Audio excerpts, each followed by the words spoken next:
I'm Ben Shiner. I'm here backstage with the headliner for tonight's Chanukah concert, Alex Clare. Alex, it's a pleasure to meet you. Pleasure to meet you, Ben.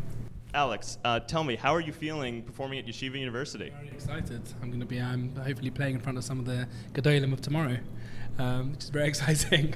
So, you know. Yeah, they have to have a good time too. Absolutely. Gedolim have to unwind. So you, Alex, are a unique individual in that in your private life you're an Orthodox Jew, but your music is mostly secular and appeals to a secular audience worldwide. So tell me, how do you strike a balance between these two worlds? It's a tricky one. You know, so you have to have a lot of shmir on yourself. Being in the world that I'm in isn't exactly the average workplace for a nice Jewish boy. So it's, you know, there has to be things put into context, and yeah, that's one way. Learn a lot of Torah, have a very strong cash with a lot of good people, and you can, you know, it's pretty good. Otherwise, people are usually pretty respectful out there, more so from like non-Jews than you know, anyone else really. I won't say any names, but yeah, people are very understanding, if not curious. Mm-hmm. Yeah, that's really encouraging. So tell me, what would you say to our audience, you know, the students of YU who are thinking about going into the music industry, perhaps, or otherwise, to keep their faith, but also. I wish them a lot of hatzlacha. I mean, for the music industry, for anyone, is a very hard industry to get into, especially if you're a Shem Shabbos Jew. It's really tough. I would never call them sacrifices because Shabbos is way beyond that. But trying to get people to see my viewpoint of why I can't necessarily work on Shabbos has been definitely the biggest challenge. And I would wish people a lot of hatzlacha with getting people to understand. You know, what it means to be a Frum Jew and how important it is to stay strong, you know, at all times.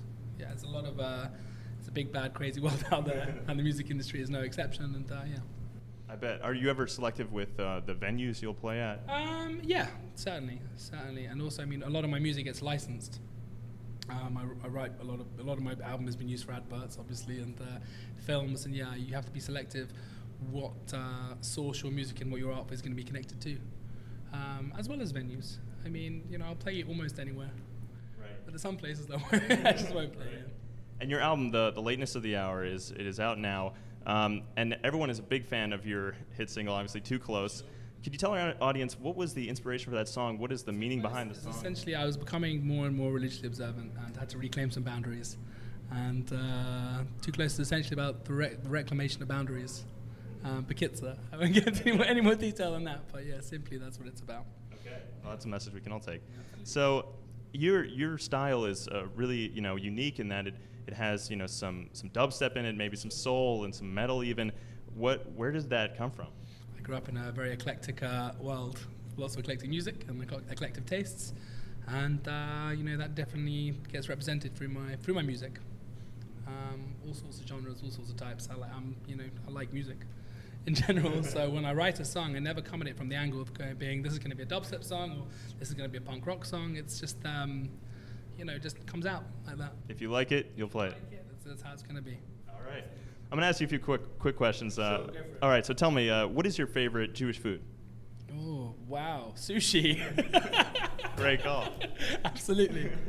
And what's your favorite Jewish holiday? Jewish holiday? Oh, wow. We've just had Chanukah. It's pretty inspiring. I love sukkahs. I always go to Yerushalayim for sukkahs, and sukkahs in Yerushalayim is an amazing place to be. So I was just going to ask you, what's your favorite place in Israel to go? Sfas or Yerushalayim. It's a equal toss-up between the two. And because you're a musician, your favorite Jewish song? Oh man, that's too hard. That's too hard. Yeah, I mean, I'm a big Shlomo Carlebach fan, so anything by Shlomo. And also, obviously, Chassidish and Nigunim are very powerful and come from a very deep source. And yeah, I love Nigunim. I sing my daughter to sleep at night by usually singing Nigunim, so yeah. Well, Alex, I know you're going to rock the house tonight. Everyone here is excited to see you. And, you know, best of luck in all your endeavors. And it's great to meet you. Thank you so much. All right.